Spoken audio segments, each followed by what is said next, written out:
I dreamed of this and I have more dreams. কথাটা 39 বছর বয়সী ক্রিশ্চিয়ানো রোনালদোর। এই তো কিছুদিন আগেই নিজের ইউটিউব চ্যানেলে ক্রিশ্চিয়ানো রোনালদো বলেছিলেন 1000 গোল করতে চাই। এরপরেই ব্যালন ডিওরের 30 জনের শর্ট লিস্ট থেকে জায়গা হারিয়েছেন।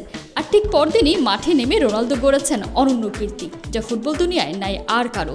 পর্তুগিজ সুপারস্টার হয়ে গেছেন 900 গোল করা দুনিয়ার প্রথম আর একমাত্র ফুটবলার। 7 অক্টোবর 2002 রোনালদো তখন টিনএজার। 17 বছর বয়সে স্পোর্টিং লিসবনের হয়ে প্রথম নাম তোলেন স্কোরশিটে। একদিকে দেশের জার্সি, অন্যদিকে ক্লাব পর্যায়ে Manchester United, Real Madrid, Juventus, আল নাসরের হয়ে একের পর এক গোল করেন। প্রথম গোলের প্রায় 21 বছর পর রোনালদো স্পর্শ করলেন 900 গোলের মাইলস্টোন। এর আগে ম্যানচেস্টার ইউনাইটেডে থাকাকালে 2021 সালে 800 গোলের মাইলফলক তিনি স্পর্শ করেছিলেন সবার আগে। পর্তুগালের জার্সিতে CR7-এর গোল সংখ্যা এখন 131। তবে রোনালদোর এমন ঝকঝকে ক্যারিয়ারে সবচেয়ে বেশি গোল এসেছে রিয়াল মাদ্রিদের জার্সি থেকে, সংখ্যাটা 450।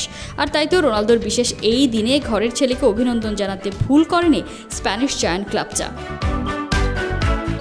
ইউএফএ নেশনস লিগে ক্রোয়েশিয়ার বিপক্ষে মাঠে নামে পর্তুগাল। ম্যাচের 34 মিনিটে প্রতিপক্ষের 2 খেলোয়াড়ের মধ্য দিয়ে এগিয়ে ভলিতে জাল খুঁজে নেন রোনালদো। 900 গোলে নাম লেখাতে আবেগাপ্লুত হয়ে পড়েন CR7। 900 গোল আমার ক্যারিয়ারের অনন্য মাইলফলক। তবে একমাত্র আমি জানি এখানে পৌঁছাতে প্রতিদিন কতটা পরিশ্রম করতে হয়েছে আমাকে, কতটা ডেডিকেশন লেগেছে। তাই যখন রেকর্ডটা গড়লাম ইমোশনাল হয়ে পড়েছিলাম। ইউরোতে রোনালদোর পারফরমেন্স দেখে যারা ধরেই নিয়েছিলেন তিনি শেষ, তাদেরকেই যেন দেখিয়ে দিলেন শেষ বলে কিচ্ছু নেই। যে রোনালদো 30 বছর বয়সে করেছেন ক্যারিয়ারের 463 গোল, সেই তিনিই কিন্তু 30-এর পর করেছেন 437টা গোল। ইউরো জেতা আর বিশ্বকাপ জেতা পর্তুগালের জন্য একই কথা। দলের জন্য 2টি ট্রফি জিতেছি। আমি রেকর্ড ভাঙতে চাই না, রেকর্ডই আমাকে তাড়া করে। নামের পাশে কত শত রেকর্ড আর গোল, তারপরও বিশ্বকাপ নেই বলে যাদের মনে রোনালদোকে নিয়ে হাহাকার, তাদের জন্য CR7-এর এই বার্তা।